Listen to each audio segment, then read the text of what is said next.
ये बताइए कि बालों को धोने का सही तरीका क्या है। घर में गमला होता है, गमले के अंदर हमने पेड़ लगाया है, वो पेड़ की ग्रोथ कम हो जाती है तो हम क्या करते हैं, उसकी गुड़ाई करते हैं, प्रॉपर उसको पानी देते हैं, वो पेड़ चढ़ जाता है। ऑयलिंग डेफिनेटली बहुत बहुत ज़रूरी है हमारे बालों के लिए। आजकल एक चीज़ और बहुत चलन में देखने को मिल रही है, वो है प्याज का रस। ट्रीटमेंट बताइए कि बाल झड़ने से रोकने के लिए आप क्या ट्रीटमेंट करते हैं और आपका यूनिकनेस क्या है। हर इंसान के 25 से 30 बाल डेली गिरते ही गिरते हैं। बहुत फेमस क्रिकेटर हुए वीरेंद्र सहवाग, तो उन्होंने भी ट्रांसप्लांट कराया था लेकिन सक्सेसफुल नहीं हुआ। बेचारे पुरानी स्थिति में दोबारा से पहुंच गए। अगर जाते जाते कुछ खाने पीने में अगर बता दें क्या खाने के लिए हमारी बालों की सेहत अच्छी रहेगी। काली काली जुल्फों के साए न डालो, हमें जिंदा रहने दो है हुस्न वालों। नमस्कार, वंदे मातरम, जय हिंद। तो भैया काली काली जुल्फों के साया ना डालो, लेकिन डालो कैसे? बाल तो झड़ रहे हैं और जो बचे हैं वो भी जा रहे हैं। तो आज का एपिसोड बहुत इंटरेस्टिंग होने वाला है, चाहे वो महिलाएं हों या पुरुष, सबकी एक ही समस्या है आजकल, बालों का झड़ना, गंजापन।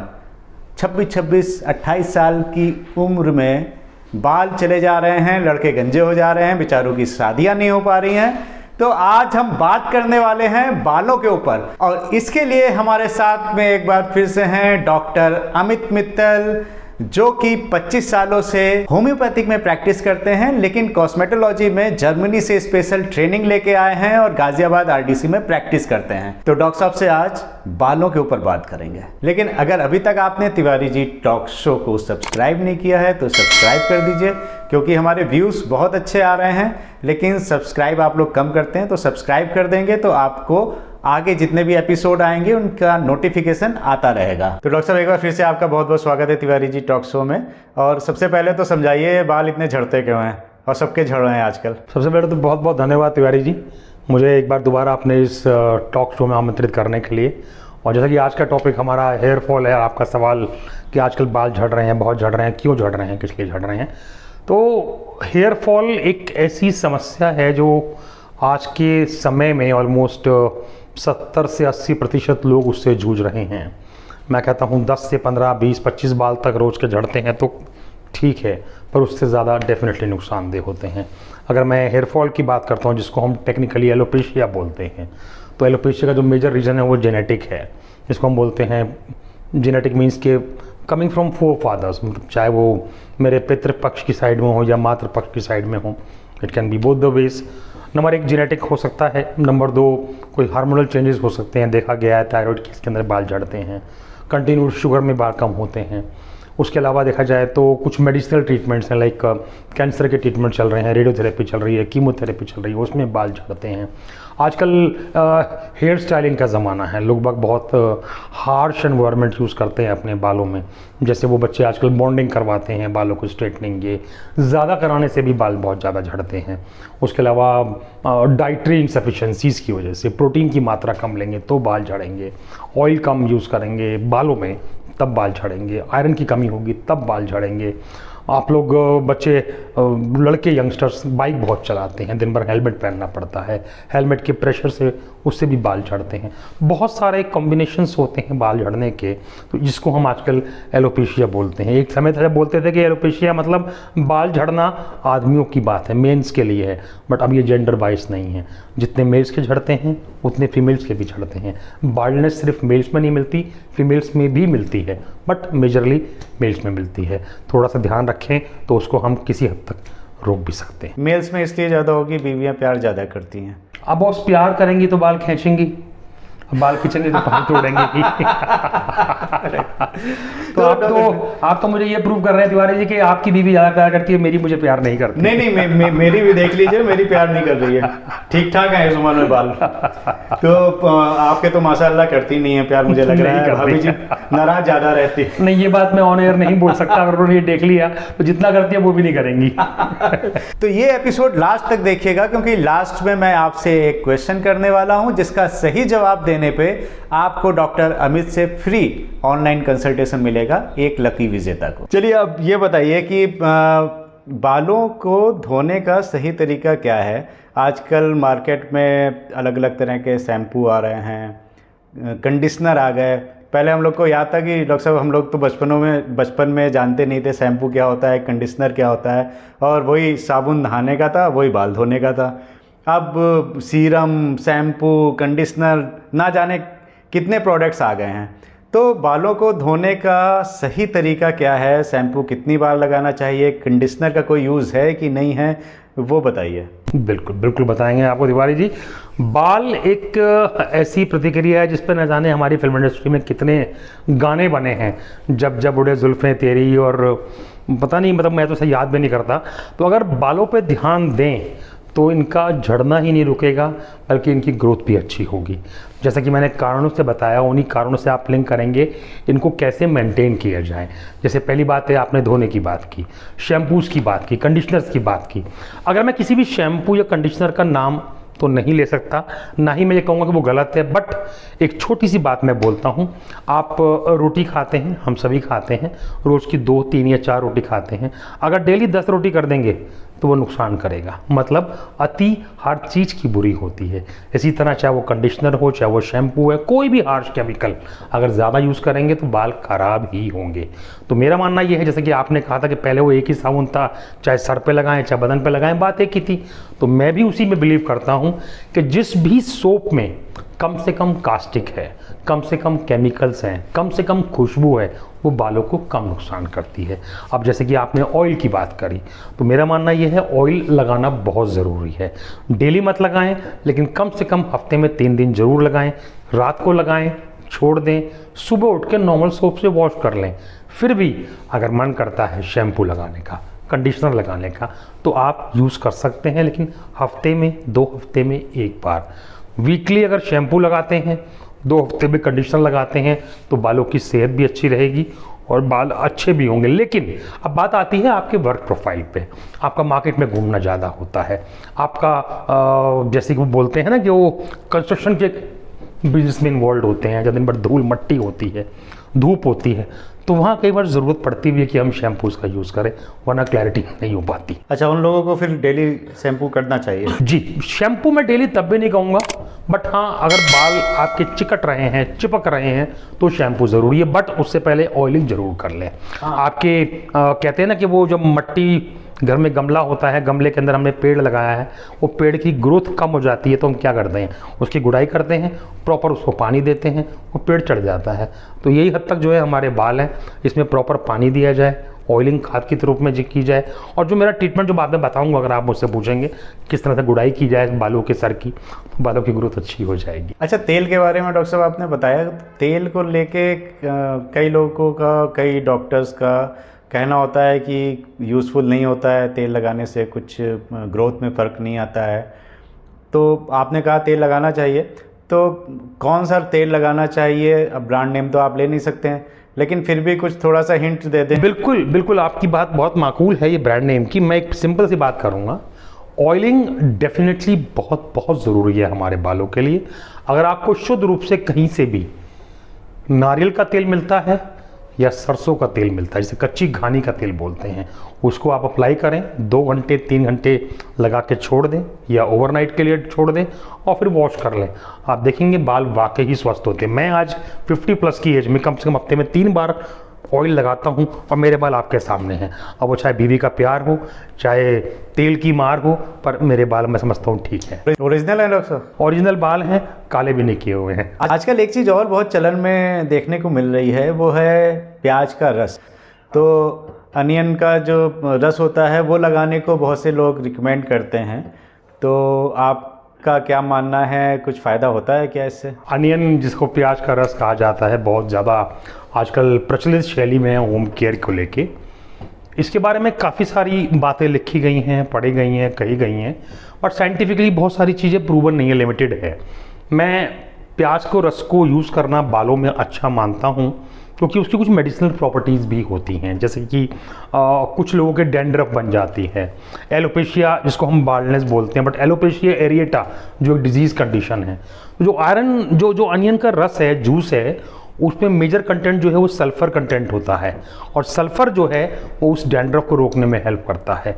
उसमें कुछ सीरम्स ऐसे होते हैं, कुछ एसिड्स ऐसे होते हैं जो बालों के अंदर कोलेजन या बालों की जो रूट्स हैं उनको ओपन करने में हेल्प करते हैं, तो ग्रोथ बढ़ाते हैं। तो डेफिनेटली प्याज का रस अच्छा होता है, बट किस तरह से यूज़ करना है वो एक टेक्निक है, कब यूज़ करना है वो एक टेक्निक है। जैसे कि मैंने पिछले सवाल में बताया था कि ज़्यादा किसी भी चीज़ की अति होती है तो होती है। अगर डैंड्रफ है तो सिर्फ प्याज का रस यूज़ करें, ऐसा नहीं है। एलोपेशिया एरिएटा है तो सिर्फ प्याज यूज़ करें, ऐसा नहीं है। बट प्याज के साथ और मेडिसिनल थेरेपी भी यूज़ की जाती हैं, ट्रीटमेंट्स यूज़ की जाती हैं, तो प्याज डेफिनेटली हेल्प करता है।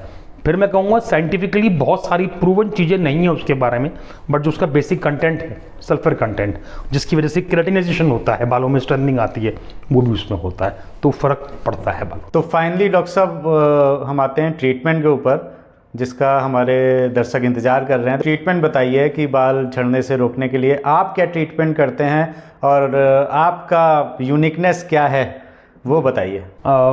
मेरी जो सबसे खास बात as a doctor of homeopathy and cosmetologist, clinical cosmetologist, पहला प्रयास मेरा, जैसा कि मैंने लास्ट एपिसोड में हाइपर पिगमेंटेशन में भी कहा था, to go for the RCA, root cause analysis of any disease condition.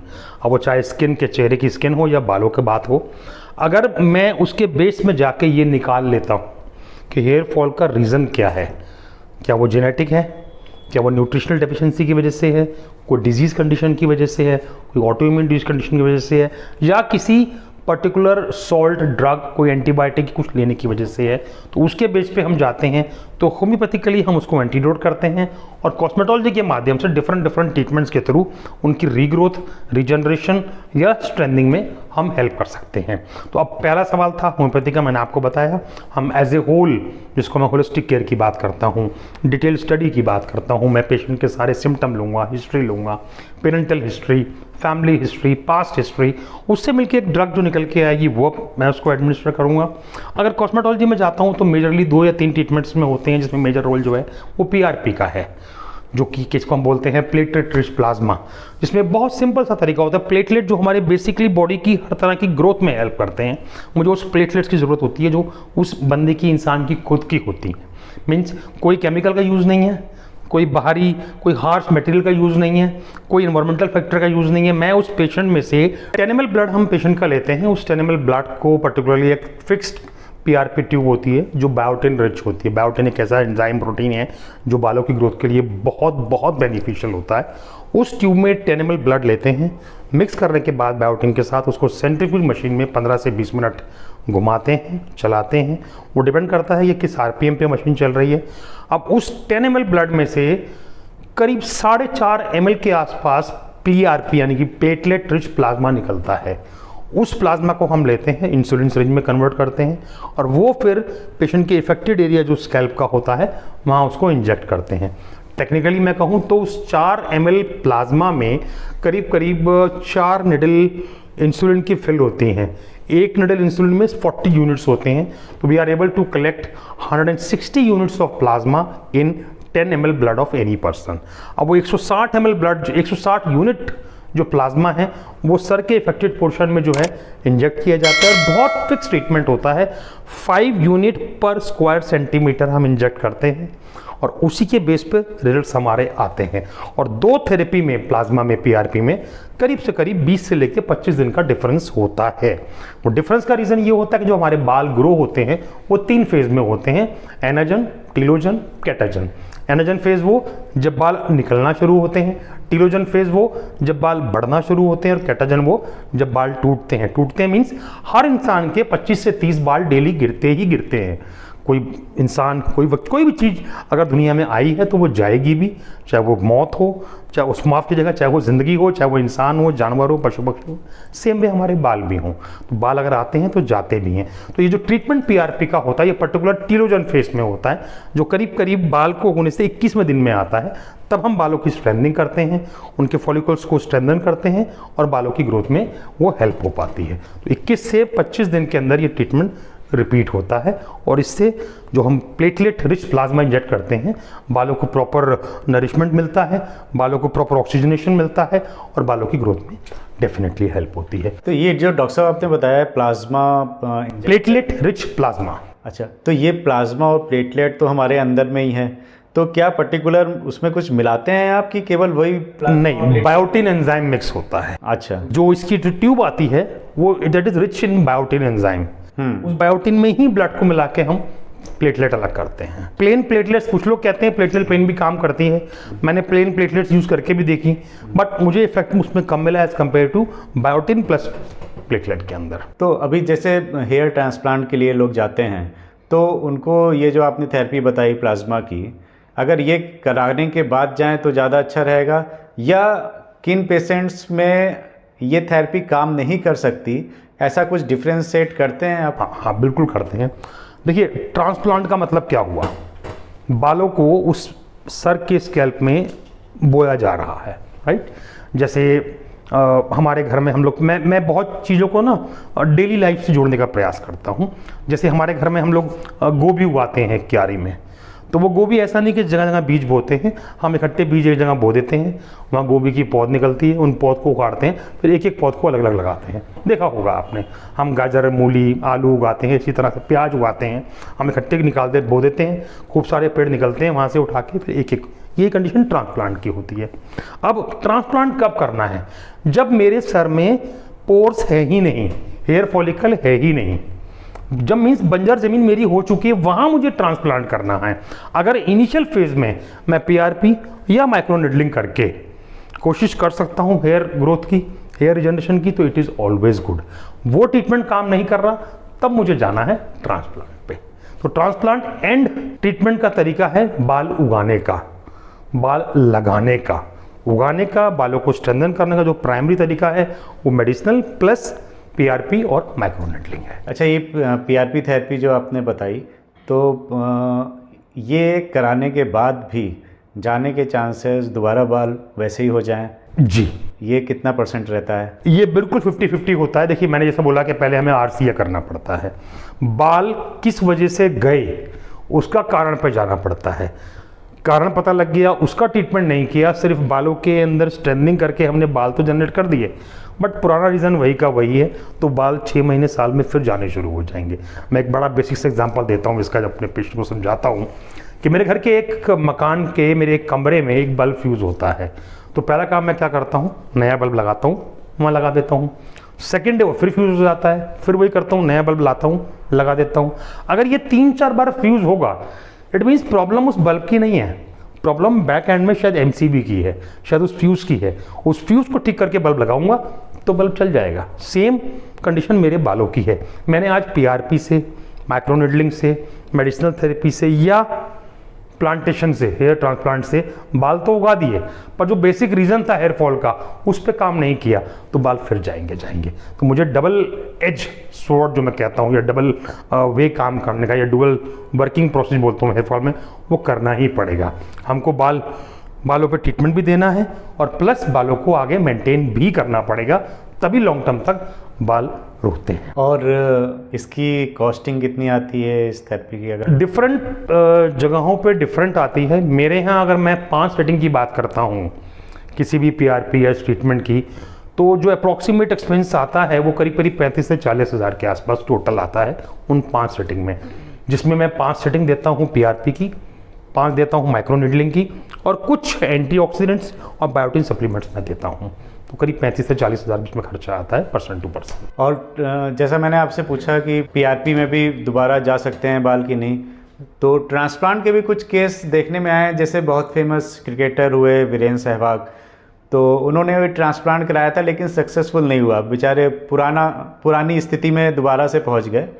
तो उसमें भी सर 50-50 चांसेस रहते हैं ट्रांसप्लांट पे भी? बिल्कुल, बल्कि 50-50 नहीं 70-30 कहूँगा मैं, क्योंकि वही बात है जैसे हम कहते हैं ना कि बंजर ज़मीन में खेती नहीं होती, तो अगर मेरी ज़मीन ही बंजर है, मैं कितने ट्रांसप्लांट करा लूँ, वो कुछ दिन रुकेंगे, बाद में फिर चले जाएंगे।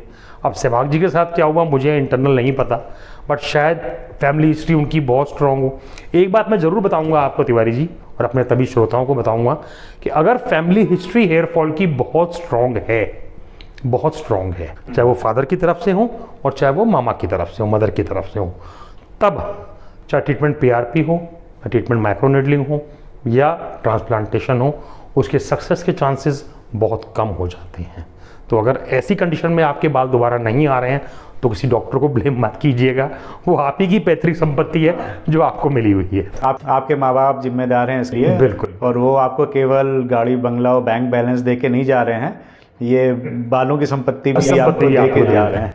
तो अगर आपको मिल गए हैं तो उनका एहसान जताइए, और अगर नहीं मिले हैं तो फिर कुछ कर नहीं सकते, उसको भी एंजॉय करिए। अच्छा, होम्योपैथिक में अगर आप कुछ दवाइयों के नाम अगर बता दें, अगर आप चाहें तो, अगर हमारे पेशेंट्स को, मतलब जो भी हमारे व्यूवर्स हैं उनके लिए अच्छा रहेगा। बिल्कुल तिवारी जी, ज़रूर। ये मेरा नैतिक फ़र्ज़ और कर्तव्य बनता है कि लोग आजकल गूगल, चैट जीपीटी, जेमिनी से दूर नहीं हैं। मैं नहीं भी बताऊंगा तो वहाँ ढूंढ लेंगे, तो बेटर ये है कि मैं बीइंग अ डॉक्टर आपको बताऊं। जो मेजरली होम्योपैथिक रेमेडीज़ बहुत अच्छा काम करती हैं, जो मेरा पास्ट एक्सपीरियंस है, वो एक तो नेट्रम म्यूरेटिक मैं अक्सर यूज़ करता हूँ, एक जेबोरेंडी बहुत अच्छा काम करती है, एक कालीकार, पर्टिकुलरली अगर मैं डेंड्रफ की बात करता हूँ, एक ग्राफाइटिस, एक मिजेरियम। ये 5 नाम ऐसे हैं जो हेयर फॉल में, हेयर की प्रॉब्लम्स में वाकई बहुत अच्छा रोल प्ले करते हैं। और एक है आर्निका। आर्निका आपने सुना होगा, चोट के लिए होती है, दर्द के लिए होती है। उसी लेवल में आर्निका बालों के लिए बड़ा अच्छा काम करती है। तो अगर मैं सिंपल बताऊं, अगर रूटीन में बाल झड़ रहे हैं, आपकी डाइटरी इंसफिशिएंसीज हैं, स्कल भी आपकी साफ है, आप नेट्रम 200 पोटेंसी में दिन में 1 या 2 बार ले सकते हैं, 4-5 दिन, फिर छोड़ दें, कंडीशन देखें और बेटर मिलेगा।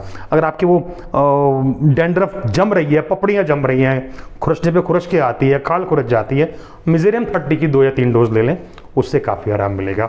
डेंड्रफ के नीचे कुछ डिस्चार्जेस, एक्सुडेशन इकट्ठे हो जाते हैं, आपने डेंड्रफ उखाड़ी तो अंदर हल्का सा पानी या सीरम जिसे बोलते हैं वो आ रहा है, आप ग्रेफाइटिस ले लें, बड़ा अच्छा काम करती है। डेंड्रफ बहुत ज़्यादा है, सूखी है, पीली डेंड्रफ हो रही है, सफ़ेद डेंड्रफ उतर रही है, आप काली काब लें 30 में, अच्छा काम करती है। बट ये दवाइयाँ मैं जो बता रहा हूँ आपको, ये एक तरह से अपने 25-26 साल के एक्सपीरियंस से या किताबों से बता रहा हूँ। बट ऐसा नहीं है हर मरीज में सेम मेडिसिन काम करती है, सिम्टम के बेस पे चेंज होता है। आप अपने हिसाब से जो मैंने बताया वो उस पर मेडिसिन लेके देखें, और फिर भी आपको लगता है कि आराम नहीं मिल रहा तो किसी भी डॉक्टर से आप सलाह ले सकते हैं। मेरे पास चाहें तो मेरे पास भी आ सकते हैं। प्लस इन सब के साथ मैं आपको बताना चाहूँगा, बालों की देखरेख घर पे कैसे करें, वो बहुत ज़रूरी है। हमारा सवाल भी इस टाइप में नहीं आ पाया था, तो आप ये मान के चलें जो मैंने अपने पिछले एपिसोड स्किन केयर में बताया था, वही सब चीज़ें हेयर केयर में भी एप्लीकेबल होती हैं। नंबर 1 हाइजीन, रेगुलर आप वॉश करें। हम जब डेली खुद को धोते हुए साबुन लगाते हैं, नहाते हैं, तो बाल क्यों नहीं? कुछ लोग कहते हैं हफ्ते में 2 बार बाल धोते हैं, क्यों भाई? उनकी भी तो ज़रूरत है, डेली धो। ऑयलिंग, आपने सवाल भी पूछा था, ऑयलिंग करना मेरे हिसाब से बहुत ज़रूरी है। मैं अपने सभी पेशेंट्स को एडवाइस करता हूँ, ज़्यादा ना करें बट कम से कम हफ्ते में 2 बार जरूर करें, 2 से 3 घंटे के लिए छोड़ दें, फिर नॉर्मल वॉश कर लें। नंबर 3, हार्श केमिकल्स, बहुत ज़्यादा हार्श शैम्पूज, कंडीशनर्स को यूज़ नहीं करना चाहिए। हमको पीएच, जो शैम्पू अच्छे होते हैं हाई पीएच वाले, तो थोड़ा बेसिक होते हैं, वो हमेशा काम करते हैं न्यूट्रल के आसपास, 7.5 पीएच के आसपास जो होते हैं वो बड़े अच्छा काम करते हैं। वो हार्श केमिकल एसिडिक नेचर में नहीं होते, बालों को नुकसान नहीं करते। स्टीम आप अपने बालों को दे सकते हैं, बहुत अच्छा रोल प्ले होता है। बालों को वॉश करने के बाद टॉवल गर्म पानी में डिप करें, निचोड़ें और बालों में लपेट लें 5-7 मिनट के लिए। इतना टॉवल जो आप बर्दाश्त कर सकें आपकी स्किन, वो काफ़ी आपको हेल्प करती है। हार्श एनवायरनमेंट की बात करता हूँ, वो कोशिश कर रहे हैं अवॉइड करने की। आजकल के बच्चे रिबॉन्डिंग बहुत कराते हैं, बालों को स्ट्रेटनिंग करा रहे हैं, एक्स्ट्रा कर्लिंग करा रहे हैं, मल्टीपल कलर्स आ रहे हैं, कभी येलो, कभी ग्रीन, कभी ये सब चीज़ें डेफिनेटली बालों को नुकसान करती हैं। मैं एक छोटी सी टिप दूंगा, जितना हम प्रकृति के पास रहेंगे उतना स्वस्थ रहेंगे। जितना प्रकृति से दूर कृत्रिम तरीकों से जाएंगे, आर्टिफिशियल नेचर में जाएंगे, हम खराब रहेंगे, हमारा स्वास्थ्य बिगड़ेगा। एक बहुत छोटी सी बात बोलूँगा तिवारी जी, जितनी भी चीज़ प्रकृति में पाई जाती हैं और वो प्राकृतिक अवस्था में हम कंज्यूम करते हैं, वो कभी नुकसान नहीं करती। उसको बदल के, तोड़ मोड़ के, different chemical procedure, different procedure से बदलते हैं, वो नुकसान करती है। जैसे दूध, इंसान का पहला वास्ता दूध से पड़ता है, दूध कभी नुकसान नहीं करेगा। उस दूध को उबाल के मलाई हम निकालते हैं, वो मलाई नुकसान करेगी। उस मलाई को फेंट के मक्खन हम निकालते हैं, वो मक्खन नुकसान करेगा। उस मक्खन को उबाल के घी हम निकालते हैं, वो घी नुकसान करेगा। दूध कभी नुकसान नहीं करता। ताड़ी का पत्ता बहुत अच्छा पत्ता होता है, अस्थमा के लिए हेल्प करता है, पर ताड़ी के पत्ते की बीड़ी हम बनाते हैं, वो बीड़ी नुकसान करती है। तो छोटी सी बात, इसी के साथ मैं वाणी को विराम दूंगा अपने बालों में। कुछ और सवाल हुआ आपका? तो बताएं, कोशिश करूँगा बताने की। अगर जाते जाते कुछ खाने पीने में अगर बता दें क्या खाने के लिए हमारी बालों की सेहत अच्छी रहेगी तो अच्छा रहेगा, अगर 2-3 चीज़ें बता दें आप। प्रोटीन का सेवन अच्छे से करें, high rich protein diet. Rich protein diet. और बालों के लिए जो अच्छी प्रोटीन की, जब प्रोटीन की बात करते हैं तो प्रोटीन 2 होते हैं, एक एनिमल प्रोटीन, एक प्लांट प्रोटीन। प्लांट प्रोटीन वो जो प्लांट्स से पाया जाता है, एनिमल वो जो एनिमल से पाया जाता है। एनिमल से पाया जाता प्रोटीन मेनली शुगर है, मिल्क है और पनीर है। अच्छे सेवन करें, बाल फर्क पड़ता है। सोया प्रोटीन है, वो भी काफ़ी हेल्प करता है। हर तरह की दालें वो भी हेल्प करती है, बट सेकंड लेवल पे, पहले animal protein then plant protein. Plant के अंदर चने की दाल, राजमा, लोबिया, मोठ, ये सब हेल्प करते हैं। अब बट एक बात ध्यान रखिएगा, अगर आपको गाउट्स है तो इस प्रोटीन को आपको कम लेना पड़ेगा, स्पेशली जो प्लांट प्रोटीन है वो आपके गाउट्स को बढ़ाएगा, दर्द को बढ़ाएगा। तो उस चीज़ का हमें ध्यान रखते हुए किसी प्रोटीन का सेवन करें तो बालों में डेफिनेटली हेल्प मिलेगी। तो जैसा कि मैंने आपसे कहा था, मैं लास्ट में एक क्वेश्चन आपसे पूछूंगा। तो आज का सवाल है कि बालों की ग्रोथ कितने फेस में होती है? डॉक्टर साहब ने बताया भी है इस एपिसोड में, कमेंट करके बताइए। और आपका अगर नंबर आता है तो डॉक्टर अमित से आपको फ्री ऑनलाइन कंसल्टेशन मिलेगा। तो जो लोग अपना ट्रीटमेंट डॉक्टर साहब से कराना चाहते हैं तो डॉक्टर साहब के क्लिनिक का एड्रेस, फ़ोन नंबर हमने डिस्क्रिप्शन में दिया हुआ है। आप फ़ोन करके उनका एड्रेस ले सकते हैं, अपॉइंटमेंट ले सकते हैं और डॉक्टर साहब से संपर्क कर सकते हैं। तो अगर आपको आज का एपिसोड पसंद आया तो हमें ज़रूर बताइए कमेंट करके, और अपने दोस्तों को, अपने जानने वालों को जिनके बाल जा रहे हैं उनको भेज दीजिए, तो वो भी अपने बालों की सेहत सुधार सकते हैं। लेकिन तब तक आप अपनी सेहत का बहुत बहुत ध्यान रखिए।